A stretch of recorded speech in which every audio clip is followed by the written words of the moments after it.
শোনো, মানুষকে খুশি করতে করতে নিজের ঈমান বিক্রি করো না। কারো কাছে নিজেকে প্রমাণ করার দরকার নেই।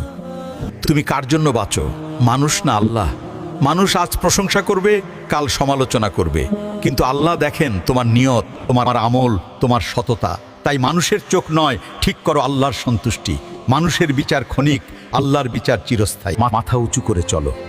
যদি আল্লাহ তোমার সাথে থাকেন, তাহলে পুরো দুনিয়া বিরুদ্ধে গেল তুমি হারবে না।